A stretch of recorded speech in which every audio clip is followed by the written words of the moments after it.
Okay, it's Valentine's Day. Do I have a Valentine? Who's putting their offer down on the table? I thought what better way to celebrate than giving you guys hyper-specific book recommendations that you guys requested on my Instagram. I've done many videos like this. I'm gonna make this as rapid fire, fast as possible. You guys put in the council has spoken. I haven't looked through all of them. I'm gonna look at them right now. It's gonna be vibey. That's my declaration right now. It's gonna be based on vibes, Your Honor. Sitting in my room on Valentine's Day crying over fictional people because I'm gonna die single. I think the last book that I read that made me be like, I'm so damn single, giggling, twirling my hair, was Happy Place by Emily Henry. It's like dual timeline, present day, past, like sad in present day, but then in the past timeline, you like see them first meeting, getting together, falling in love. I hated being in the present day because the girls were fighting. In the past, I loved being in the past, seeing them first meet each other, vibe, and their first conversation together. Like the guy, he's like a little bit of a shy boy, which I love so much. She is like kind of out of pocket, and they just had such a cute relationship and they're so in love. Gave me so many butterflies and I was like, damn, like so many good quotes. And I love the boy in this. I rarely ever actually have the thought of like, I want a boyfriend so badly. This book made me want a boyfriend. Okay, someone said big families a la The Boy Who Steals Houses, which if you know, Boy Who Steals Houses by C.G. Drews was one of my favorite books, and it features like a big family with many siblings. And so for this, I immediately think of, it's like the Lady Midnight series.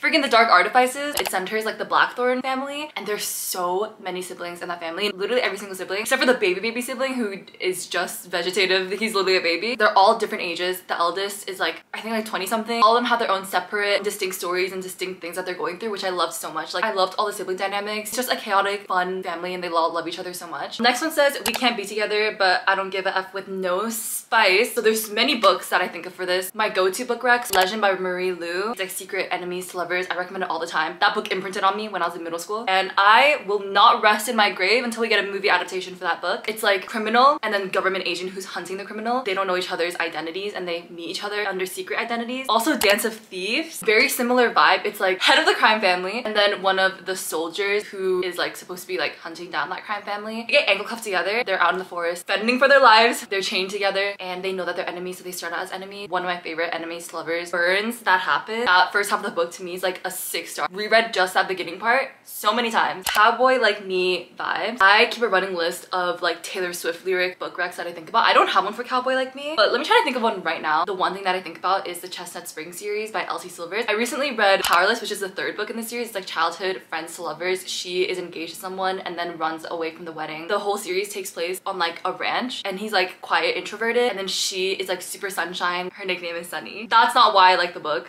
but it was a jump scare actually. Next, someone said superhero fantasy / dystopia, kind of like Renegades. Okay, I have 2 recs for this. The first is The Young Elites by Marie Lu. I know that every single person and your mother forgot about this book, but I haven't forgotten. It's kind of old, but it gives like that dystopia vibe. But it's like if the superheroes were like villain type of vibe. It's like a group of like these teenagers who have superpowers, and then the main character is like kind of a rogue one and she joins them. And there's like a little subplot of a romance. It's actually pretty dark. I remember like the ending to that book, darker than Renegades. The main character in it really gives like anti-hero, morally gray. So yeah, The Young Elites. And then also Vicious by V.E. Schwab. That's kind of a different take, but it's like still about like superheroes. These 2 boys who are best friends in college, they're doing like science experiments and then they end up being able to give themselves superpowers. That's in the past timeline, and then in the present timeline they're like arch enemies and you like figure out what happened. Those 2 definitely recommend. Okay, the next book I think is a good recommendation for 2 of the tropes that you guys submitted. Books that have that trope with multiple time periods and lifetimes, and then a book set in a city where the main character is figuring out their life and giving 1989. For both of these, I recommend The 7-Year Slip. I think the author is Ashley Poston. In The 7-Year Slip, the main girl, she basically is living in this apartment, and then one day she goes into the apartment and it's actually 7 years earlier, and this random man is there who was living in that apartment 7 years ago. And so it's like time travel, multiple timelines, and obviously the 2 of them fall in love. And it's like really interesting because it's like, is she gonna meet him in the present timeline? How has he changed? But the romance also was really sweet, and I loved the boy in it so much. I feel like it really embodied how much change can really happen when you're like in your early 20s on your own for the first time. I love the girl character in it too because she was also trying to figure out her life. Just seeing like the timeline converge marriage. I don't even know how to explain it. If you're trying to figure out your life and you want a comfort read, feel less alone, I definitely recommend that. Age gap romance, I do not read that much age gap. I will not go search it out, but I think the biggest age gap romances that I have read are definitely Reich and Daisy from the Addicted Calloway Sisters series. Also, Powerless has a bit of an age gap. A book with a morally great guy that seems like he doesn't care about anyone. For this, I'm gonna recommend the book that I'm actually reading right now. I haven't finished it. Maybe it'll crash and burn in like the last 25% of the book, I don't know. But so far, it seems to fall into this trope, which is All of Us Villains by Amanda Foody. It's like almost like Hunger Games, except it's with magic. 7 people from these like 7 families. Every couple of years, there's a champion, and then the person who wins, their family has a monopoly over like the magic. The family that has won the most champion, like the villainous family, the person who's competing for that family is Alistair, and he's like made out to be like this big monster, and he also believes it and he wants to be a monster. And then obviously there's like a little sub-romance that happens that like kind of changes all that, which I love so much. He's honestly my favorite one. Okay, next one is a book that will make me believe in Percabeth level soulmates. Binge. I'm putting this in this video because I want every single one of you to put a recommendation like this in the comments, and let's all help each other out. Because ever since that Percy Jackson freaking Disney show came out, I said this before, it awoke the gene in me. I've been losing my mind ever since, trying to find something. Like still chasing the high after reading Percabeth for the first time. I know you hoes can relate. I have been on the hunt. I do have some recommendations, but please, let's share the wealth. So one that I recommend is Children of the Fox by Kevin Sand. It's like gives me the same like found family vibes, and 2 of like the kids in like that found family. Like the main one who's like a con artist, and then the gymnast. They have this little romance that's starting. It's a middle grade and they all go on a heist together. It kind of gives like mini Six of Crows, but I think that their romance had potential. Also, The Grave Robber's Apprentice. Shoot, I forget who the author is, but I actually met him when I was in middle school. Also middle grade. I loved it so much, like the relationship between the 2 characters. It was giving like, I don't know, it was giving like it could be Percabeth in another universe type of vibes. And there was just like such a strong platonic relationship that never went anywhere, but it had the potential when they got older. You know what I mean? And then the last one, shoot, what is it called?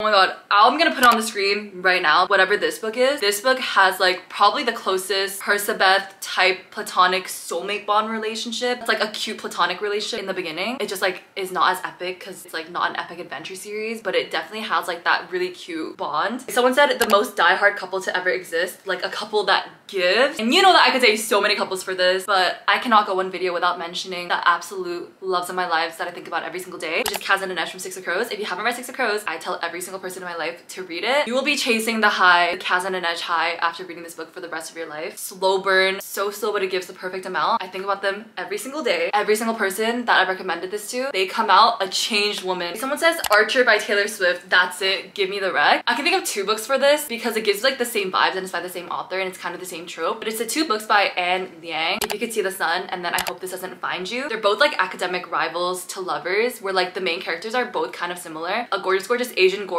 at this elite private school, even though she is like not of the rich, but everyone else is of the rich. Eat the rich. And then like her academic rival is like the boy. Seems like he has it all: popular, well-liked, good-looking, smart, leadership, everything sporty, and they like kind of hate each other, but it's mostly like her hating him because she feels threatened by him. Very much is giving Archer like I see right through me, do you see right through me? It's giving academic insecurity because of low self-esteem. And I loved both of those books, and I love Anne Liang. Support Asian women or else. Like someone said, books that make you so attached to the characters that you physically miss them. Oh my god, I have 2 book recs for this. The best found families ever. One is the Raven cycle series. They're like my favorite found family. I literally think about those characters every single day. And when I read that book, oh my gosh, it was actually life-changing. They literally felt like real people to me. I can't even explain it. And I miss them all the time, and it's like criminal and sick and twisted that they do not exist in real life. And then also obviously the Foxhole Court by Nora Sakovic, the All for the Game series. I lose my mind every single time. The hyperfixation spiral, you never know when it's gonna hit, and the demons are gonna win, and I'm gonna reread that series again. Like someone said, books with drunken confessions. First of all, I love this trope. I think the best one that I've seen is Wrecked by Lauren Asher, which is the 3rd book in the Dirty Air series, but they're all like connected standalones. It's a F1 driver romance series. The driver in this book, he's like known to be off the rails, chaotic, and so they need to hire a PR manager to come like manage him. And then it's like one time when he's drunk and he's like telling her like, oh, you're so pretty, but he's normally grumpy, would not give her the time of day, would not be caught dead saying that kind of sappy stuff, does not want her to know at all how much he likes her, even though he likes her so much, and all comes out of the woodwork when he is drunk. Okay, I think this might be the last book rec that I do because I feel so strongly about this trope I have to include it. It's long-term friends to lovers with no fake dating. I feel so strongly about this. I'm gonna add on to this trope and say also no past and present timeline. Like I think that every single long-term childhood friends to lovers, there's like a past present timeline. It's like the same trope of like flipping back and forth, but I don't want that. I want like a pure true childhood friends to lovers where the book starts with them being children and then you just follow them chronologically through time. I have 2 book recs for this. One is The Circus Train. That has such a good childhood friends to lovers. Like you truly follow them from childhood all the way to adolescence. Books like this makes me so mad that I did not have a childhood friend who I can love now. And then the second book rec I have is Beyond That, The Sea. It's like similar vibes. You literally start out with them being children, and this one, like the girl, she is shipped off to America from Europe because of the war, and she like goes with like this host family, and then it's like the romance between her and then there's 2 brothers, and then you literally follow them from childhood all the way to like their 40s, like 30s, 40s maybe. These 2 books are just really good in general, but especially Beyond That, The Sea. Oh my god, made me bawl my eyes out. If you guys have any other like pure friends to lovers books like that, please tell me. I will chop off my left arm for it. Okay, it's time for me to go to school. I have so many more book recs that I could do, so if you guys want a part 2 to this, maybe I'll film a part 2, but always keep an eye out on my Instagram because I'm always asking you guys for like requests so that I can give you guys recommendations because it's my love language. So yeah, make sure to follow me on my Instagram, and thank you so much for watching. Subscribe down below if you haven't already if you want to see more from me. My socials are all linked in the description, and I'll see you on the next one. Happy Valentine's Day, my lovelies. Bye. Good fortune, Toby.